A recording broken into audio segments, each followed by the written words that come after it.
मैंने अपने पिछले वीडियोस में 9 हवन की सीरीज़ में जो भी स्टेप्स होते हैं उन सबको शुरू किया था। उस सीरीज़ को मैं आगे कंटिन्यू रखूँगी, लेकिन बीच में कुछ प्रश्न आए थे। कुछ भाई बहन ऐसा सोचते हैं कि जैसे जिनकी पूरी प्रक्रिया भी हो गई फिर भी उनके अंदर कष्ट है, तो वो अपने उन कष्टों से कैसे बाहर निकल सकते हैं। तो इसके ऊपर हम थोड़ी सी आज चर्चा करेंगे। एक्चुअली मैं चाहती थी कि डिजीज़ के ऊपर एक पूरी सीरीज़ अलग से बनाऊं, क्योंकि वो फिर एक लंबे कंसेप्ट हैं, लेकिन अभी थोड़ा सा कुछ ऐसे टॉपिक्स को लेकर 2-3 वीडियोस बनाते हैं कि जैसे अधिकतर भाई बहन समझते हैं कि घर के लोग मतलब विश्वास नहीं करते, उन्हें आधुनिक चिकित्सा के ऊपर ज़्यादा विश्वास है। तो कुछ घरों में ये समस्याएं हैं, कुछ घरों में ये समस्याएं हैं कि सारी प्रक्रिया कर लेने के बाद भी अभी तकलीफ में है, तो तकलीफ से कैसे बाहर निकला जाए। देखिए, मैं बहुत ही निष्पक्ष भाव से कुछ चीज़ों को आपसे कहना चाहती हूँ। सबसे पहली बात कि जब भी कभी आप दरबार से जुड़ें तो कभी भी दरबार को चमत्कार की दृष्टि से ना देखें, ठीक है। मैंने अपनी दृष्टि में दरबार को वहाँ ईश्वर उपस्थित है इस दृष्टि से देखा। साइंस बैकग्राउंड होने के नाते जो डिवाइन हीलिंग है उसको समझने की जिज्ञासा के व्यू पॉइंट से देखा। और दरबार में जब ये 9 हवन की प्रक्रिया होती थी, तब जब हम इस दरबार से जुड़े थे, तब एक हवन के बाद दूसरा हवन भी 3 दिन के बाद करना होता था, और 5 हवन करने के बाद भी दरबार में ही संकल्प करने जाना होता था। ये बहुत पहले की बात है। लेकिन बाबा जी जैसे जैसे शक्तियाँ खोलते थे, उन शक्तियों से हमेशा सीखने का प्रयास किया कि अच्छा अभी ये हुआ, फिर ये शक्ति खुली, तो मतलब कैसे ये शक्तियाँ आपस में हीलिंग के साथ लिंक थी, ये समझने का प्रयास और जिज्ञासा सदा बनी रहती थी। सबसे पहले हमें, जो आज हम एक चीज़ बिल्कुल ही भूल गए हैं, मानव जाति बिल्कुल ही भूल गई है, वो है कार्मिक पाथ, मतलब हमारा कर्म। आप सब ने वेदों में, शास्त्रों में एक चीज़ पढ़ी होगी कि हम जो भी कर्म करते हैं वो हमारे अंदर रजिस्टर हो जाता है, या हम ये पढ़ते हैं कि चित्रगुप्त जी हमारा कर्मों का हिसाब किताब लिखते हैं। अब चित्रगुप्त जी ऊपर लिखते होंगे, लेकिन जब आप अपनी ह्यूमन बॉडी को आध्यात्मिक और साइंटिफिक दोनों दृष्टि से देखेंगे तो आप ये जान पाएंगे कि हमारे अंदर हमारा हर कर्म, हर पल रजिस्टर होता जाता है, और जिससे हम पूरी तरह अनजान हैं। अब हम इसी बात को ना कुछ एग्जाम्पल से लेने की, समझने की पहले कोशिश करेंगे। देखिए, कर्म की थ्योरी ये कहती है कि हमारे जीवन में आज जो कुछ भी घट रहा है उसके निर्माता हम स्वयं हैं। चाहे वो अच्छा घट रहा है या वो बुरे रूप में घट रहा है, उसके निर्माता हम स्वयं हैं। हमने ही कभी ये चाहा था, या हम ये चाह रहे हैं जो हमारे साथ जीवन में हो रहा है। अब आपको ये बात अजीब लगेगी, आपको लगेगा कौन चाहता है, हम अब तो दुखों से भरे, हमने थोड़ी दुख मांगे थे, लेकिन वो दुख आपके पास अज्ञानता के कारण आ रहे हैं, ठीक है। मनसा वाचा कर्मणा, मतलब कर्म का बंधन या कर्म का भोग हमारा, यदि हम किसी व्यक्ति के प्रति मन में बुरा सिर्फ सोच लें, कुछ ना करें, सिर्फ उसके प्रति हमारे मन में यदि बुरा विचार भी आ जाए, तो भी हम उसके साथ कर्म के बंधन में टाई अप हो जाते हैं, अच्छा या बुरा जो भी आ जाए। वाचा मतलब किसी के अगेंस्ट हमने कुछ भी बोला, और या फिर मतलब मनसा वाचा कर्मणा, कर्मणा मतलब क्रिया, कि हमने हाथ से कुछ भी कर दिया तो वो भी हमसे कर्म हो गया। तो आप ये सोचो कि हम क्या कभी भी पूरे दिन भर में ऐसा होता है कि जब हम कुछ भी नहीं सोच रहे होते, जब हमारी आत्मा की शक्ति बढ़ती जाती है तब हमारी निसंकल्प अवस्था मतलब जागृत हो जाती है। जितनी जितनी आत्मा की शक्ति बढ़ती जाएगी वो कम बोलेगी, बोलना उसका स्वतः ही कम होता जाएगा, और जितनी आत्मा की शक्ति कम होती चली जाएगी उतना ही वो ज़्यादा बोलेगी। तो बोलना मतलब निसंकल्प अवस्था। आपने देखा ना, जब गुरुदेव बाबा जी को मिलने के लिए गए थे तो बाबा जी बिल्कुल शांत अवस्था में बैठे थे अपनी खटिया पर, यही लिखा है ना किताब में, समय से समाधि तक बाबा बिल्कुल शांत बैठे थे। और जब गुरुदेव का परिचय कराया जो भी उनके साथ गए थे, और उन्होंने कहा कि उन्होंने काफ़ी समय से भोजन नहीं किया, वो पूरी एक कथा है, तब बाबा ने सिर्फ एक ही लाइन कही कि कल भोजन खा लें। तो कितना कम, मतलब जहाँ शब्दों को बहुत ही 90 तुली मात्रा में बोलना चाहिए था, बोलना चाहिए मतलब असली मायने में, जब हम इस बोलने के अर्थ को समझ लेंगे। आज हम ये नहीं जान रहे कि हम संकल्प के ऊपर, मैंने एक वीडियो बनाया कि हम संकल्प के महत्व को ही नहीं जान रहे कि हम जो कुछ भी बोलते जा रहे हैं वो हर पल हमारे अंदर रजिस्टर हो रहा है। तो सबसे बड़ा जो आधार है वो है कार्मिक पाथ, हमारे द्वारा किया गया कर्म। अब आप ये सोचो कि इस पूरे एक दिन में कितने सारे मनसा वाचा कर्मणा से हमारे कर्म हो जाते हैं, और आज हर व्यक्ति के अंदर नकारात्मक ऊर्जा ज्यादा संचित है, इसलिए उसके मन से अच्छा निकलता ही नहीं, वो अच्छा बोल ही नहीं पाता, वो नकारात्मक ही ज्यादातर विचार मन से निकलते हैं। चाहे घर हो, परिवार हो, कार्यालय हो, जहां भी 4 लोग बैठ जाते हैं सब नकारात्मक बातें करते हैं, और नकारात्मक बातें करने में ही आनंद आता है, और फिर वही एक एनर्जी नेटवर्क बन जाता है और सब एक दूसरे को नकारात्मक ही ट्रांसफर करते रहते हैं। इसलिए क्या होना चाहिए, एकांतवासी, जितना जरूरत हो, चाहे घर हो, परिवार हो, बाहर हो, बस उतना बोलना चाहिए। उसके बाद अपनी एनर्जी फील्ड में रहना चाहिए, एकांतवासी होना चाहिए। तो आप ये सोचो कि ये इस चैतन्य शक्ति जीवन की अनंत कालों की अनंत यात्रा है, तो इसने मतलब कितना ज्यादा कर्म बंधन अपने साथ बांध रखे होंगे। हमें क्या लगता है कि हमें मान लीजिए कोई बीमारी हुई जैसे आपने 9 हवन का प्रोसेस किया, आपने वनडे हवन का प्रोसेस किया, आपने महा हवन का प्रोसेस किया, आपने सारी चिकित्साएं की, आपको कुछ रोग थे शरीर में, कुछ ऐसे थे जो काफी जल्दी से रिकवर हो गए, कुछ ऐसे थे जो पूरी प्रक्रिया करने के बाद भी अभी तकलीफ के अंदर है। तो देखिए दोनों के पीछे कारण है।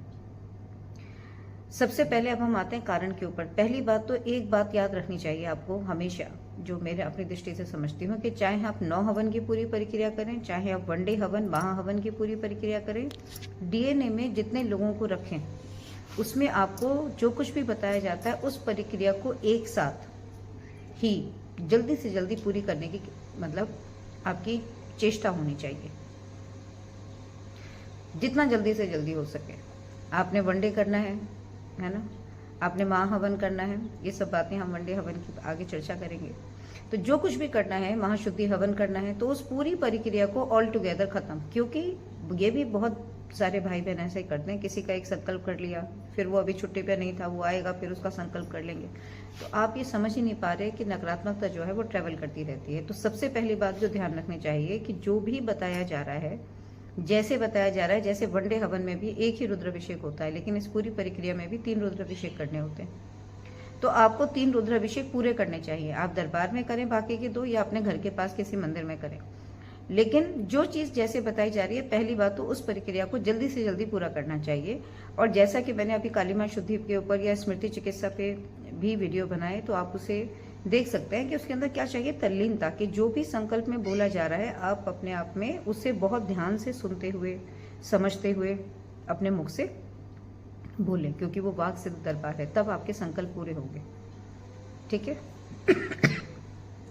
अब आता है कि कोई जल्दी ठीक हो गया, कोई देर से ठीक हुआ, इसके पीछे क्या कारण है। देखिए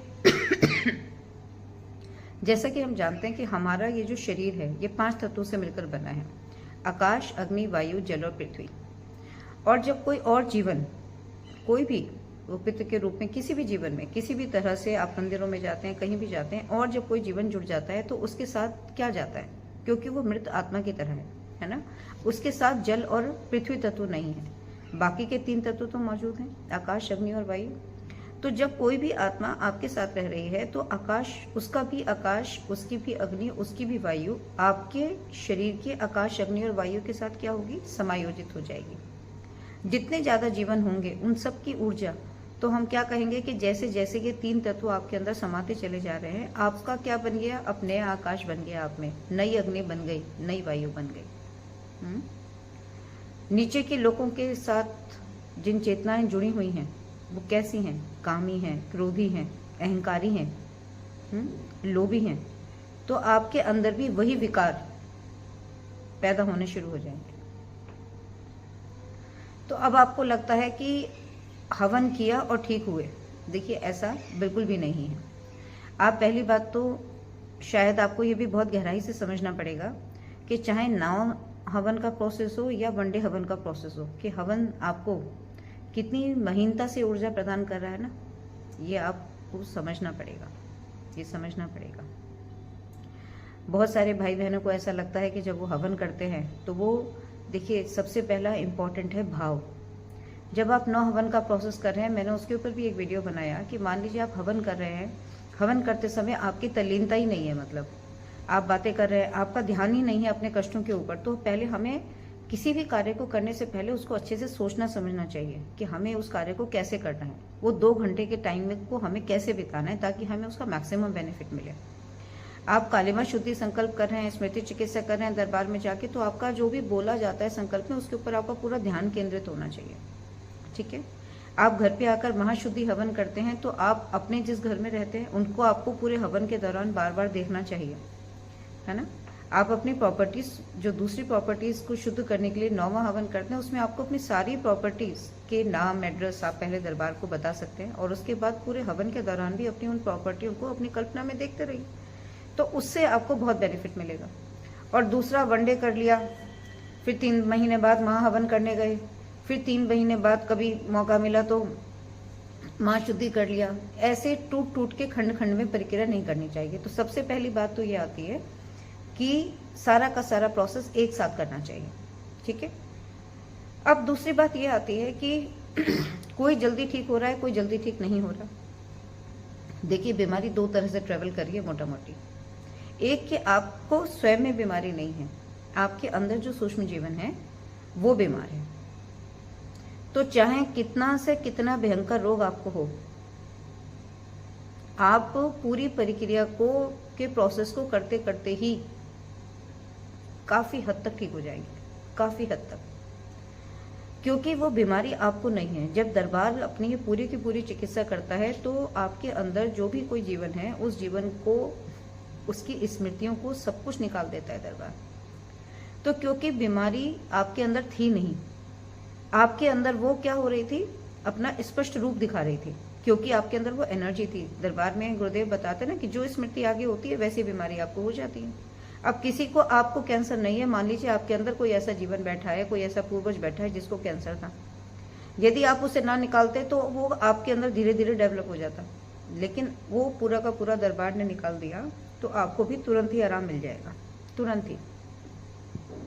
दूसरा, कुछ फिजिकल प्रॉब्लम्स होती हैं जिनके अंदर एनर्जी, मतलब ज्यादा, आपको बीमारी की जो रूट है वो बहुत ज्यादा गहरी नहीं है, तो भी आपको बहुत जल्दी फर्क महसूस होता है। तीसरा बीमारी है कि जो किसी जीवन के द्वारा नहीं है, आपके स्वयं के अंदर है, उसको ठीक होने में टाइम लगता है। उसके पीछे कारण है, उसके पीछे कारण है कर्म।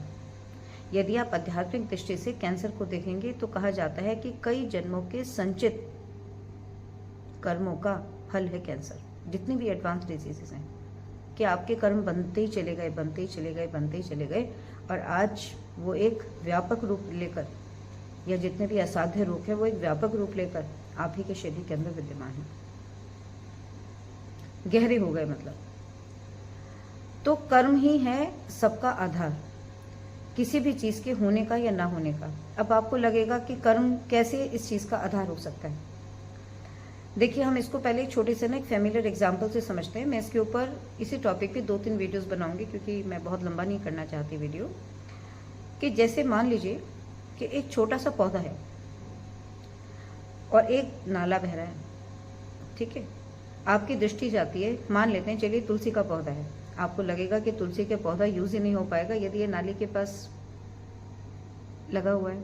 तो आपकी, जैसे ही पौधा होगा, आपकी दृष्टि गई, आप क्या करोगे, पहले तो उस पानी को वहां से हटाने का प्रयास करोगे, फिर मिट्टी के अंदर वो जो पौधा है उसको थोड़ा सा जड़ के साथ ही उखाड़ोगे, और फिर आप इसे किसी अच्छी जगह पर, किसी गमले में या किसी अच्छे स्वच्छ स्थान पर लगाएंगे।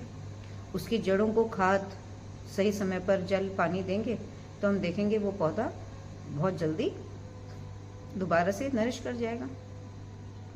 ये पौधा छोटा सा था, तब आपका ध्यान गया। ये पौधा थोड़ा बड़ा हो गया, तब आपका ध्यान गया, तब भी आप सेम प्रक्रिया करेंगे। ये पौधा कई महीने का हो गया, लेकिन अभी पौधा ही है, तब आपका ध्यान गया कि अरे यहाँ तो पौधा हो गया है ना, तब भी आप ये सेम प्रक्रिया करेंगे। मान लीजिए कि वो कुछ सालों का हो गया है ना, मोटी मोटी जड़ें आ गई, तब भी आप एक प्रयास कर सकते हो कि ये जो तुलसी का पौधा तो कभी यहाँ यूज ही नहीं हो पाएगा, फिर भी हम एक प्रयास कर लेते हैं। अभी माने कि कई साल हो गए, मान लीजिए कि कोई पौधे से पूरा पेड़ ही बन गया, तो कभी आपने ये सोचा है कि क्या उस पेड़ को, पहले तो आप नाले का पानी हटाएंगे, लेकिन क्या इस पूरे के पूरे पेड़ को उठा करके दूसरी जगह पर लगाया जा सकता है? क्या ये संभव है? क्यों? क्योंकि जितना आपको फला हुआ पेड़ बाहर दिखाई दे रहा है, उतनी ही फैली हुई जड़ें उसकी मिट्टी के अंदर हैं, तो उसको जड़ के साथ निकालना धरती से संभव नहीं है, संभव नहीं है। आप यदि निकालेंगे तो वो पौधा वैसे ही मर जाएगा। ठीक यही सिस्टम आप यदि बहुत ध्यान से देखें तो पूरी की पूरी जितनी भी दरबार की चिकित्सा है ना, उसका एक ही की सार है, आपको सकारात्मक ऊर्जा देना और नकारात्मक ऊर्जा को बाहर निकालना। ठीक है? यदि आपके अंदर संचित नकारात्मक ऊर्जा जो आपने अपने कर्मों से ही कमाई है, हम जब सात्विक कर्म करते हैं तो हमारे अंदर पवित्र ऊर्जा इकट्ठी होती है। जब हम नकारात्मक, मतलब ईश्वर के गुण हैं, प्यार, दया, ममता, करुणा, सहनशीलता, शांति, ये यदि आप इन ईश्वर के गुणों को धारण करके अपना कोई भी कर्म करेंगे तो वो सात्विक कर्म है।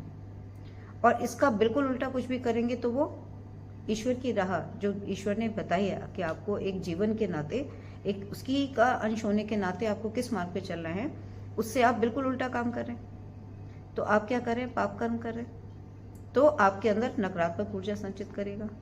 तो यहाँ पर क्या है कि कितनी सकारात्मक ऊर्जा है और कितनी नकारात्मक ऊर्जा है। सकारात्मक ऊर्जा है आपको इस नेचर की सकारात्मक ऊर्जा के साथ ही जोड़ेगी, और यदि आपके अंदर जो नकारात्मक ऊर्जा है वो इसी माँ प्रकृति की नकारात्मक ऊर्जा से ही आपको जोड़े रहती है। कैसे जुड़े रहती है? आपके अंदर से जो आभा निकलती है, किरणें निकलती हैं, तो यहाँ भी किरणें ही हैं, एनर्जी फील्ड्स हैं। वो एनर्जी फील्ड्स आपस में क्या होती हैं? टाई अप हो जाती हैं, और जैसे वो जुड़ जाती हैं आपके साथ, वैसे ही मतलब ऊर्जा का प्रवाह आपके अंदर और बाहर होता ही रहता है। ये क्रिया, बस अंतर इतना है कि हमें दिखाई नहीं देती।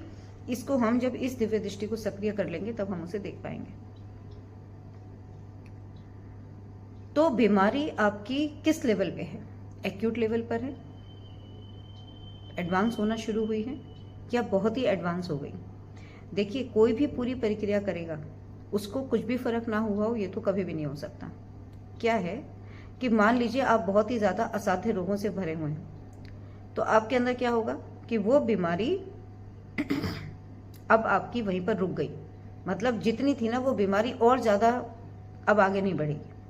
यदि वो अभी ठीक नहीं हुई तो वो और ज्यादा आगे नहीं बढ़ेगी।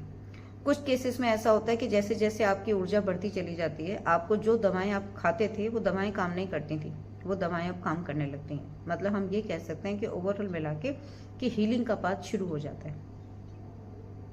और मैं आपको ये भी बता दूं कि हमारे अंदर एक ना मैकेनिज्म है, जैसे छोटा बच्चा होता है, उसकी स्टेज होती है, वो ग्रो करता है, डेवलप करता है ना, और बड़ा हो जाता है। लेकिन जब वो एक स्टेज में पहुंच जाता है, अपनी युवा अवस्था में पहुंच जाता है, तब माँ प्रकृति के द्वारा हमारे शरीर के अंदर एक ऐसी व्यवस्था है कि ग्रोथ और डेवलपमेंट रुक जाता है ना।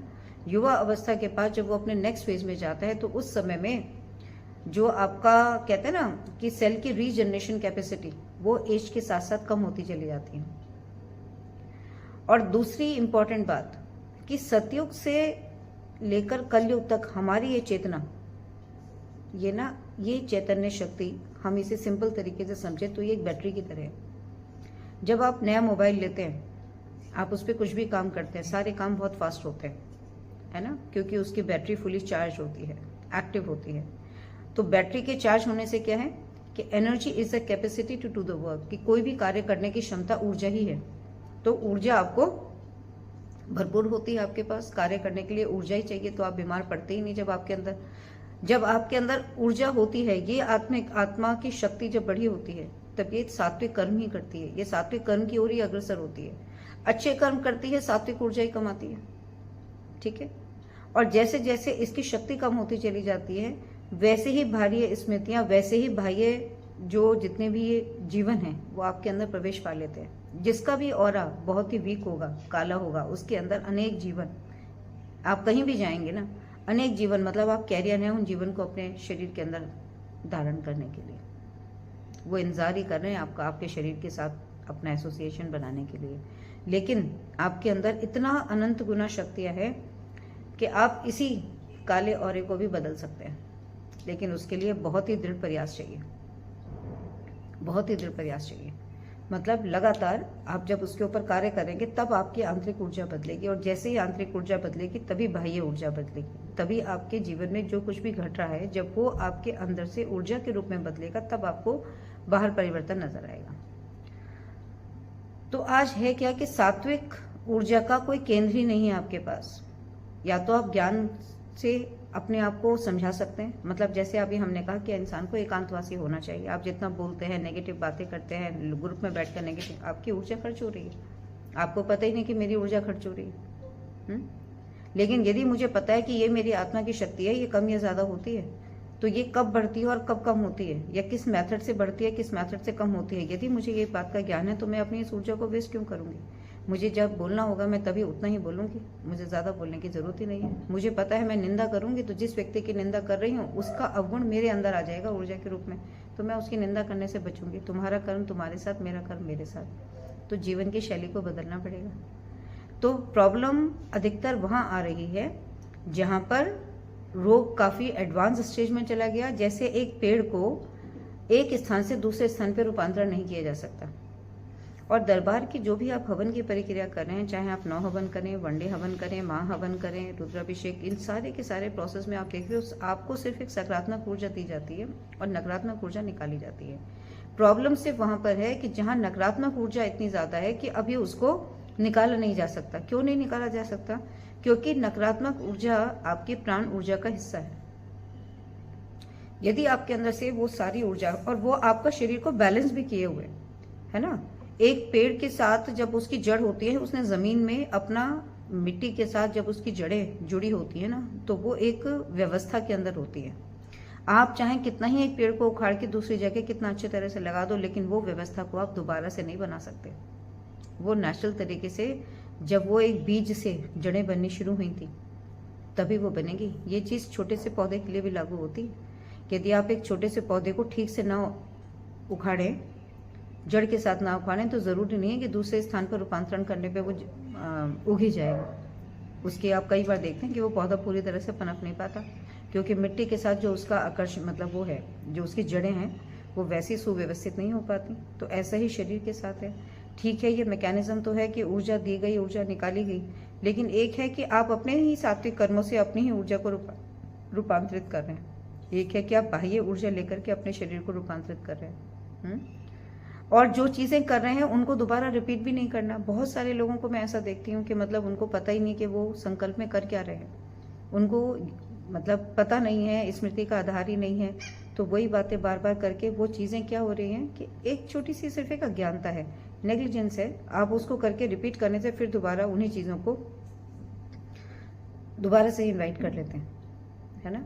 तो ये चीजें हमारे साथ हो जाती हैं। और जैसे पेड़ को नहीं आती, मान लीजिए अब किसी का कैंसर ही 4th स्टेज पे पहुंच गया, तो जिस तरह पेड़ की जड़ें मिट्टी के अंदर फैल गई, उसी तरह से आपका कैंसर की बीमारी भी आपके शरीर के अंदर बहुत ज्यादा पनप चुकी है ना। और आपने कभी भी संकल्प देखा हो तो दरबार तो स्मृति और अंग स्मृति की बात भी करता है। मतलब जैसे कितने सारे हमारे अंदर मतलब माइक्रोब्स भी हैं, आपको पता है, छोटे छोटे जीवाणु जिनको सिर्फ माइक्रोस्कोप से देखा जा सकता है।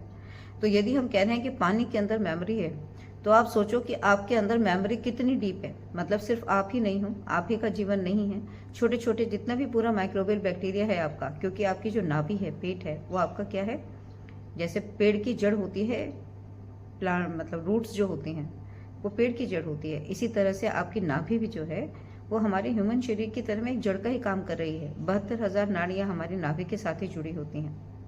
यही जो है इच्छा शक्ति का केंद्र भी है।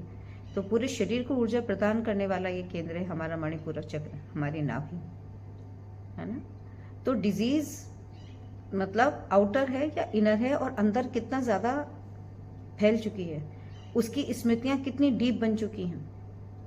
हर माइक्रोब जो आपके अंदर रह रहा है उसके अंदर भी वही तत्व हैं, उनके अंदर भी आप ही की एनर्जी, क्योंकि वो आप ही के एनर्जी सिस्टम के अंदर रहते हैं, चाहे वो स्टमक में रहें, इंटेस्टाइन में रहें, गट में रहें, कहीं भी रहें, वो सारे के सारा माइक्रोबियम जो ऑर्गन माइक्रोबियल सिस्टम है, that is also the integral part of the human body.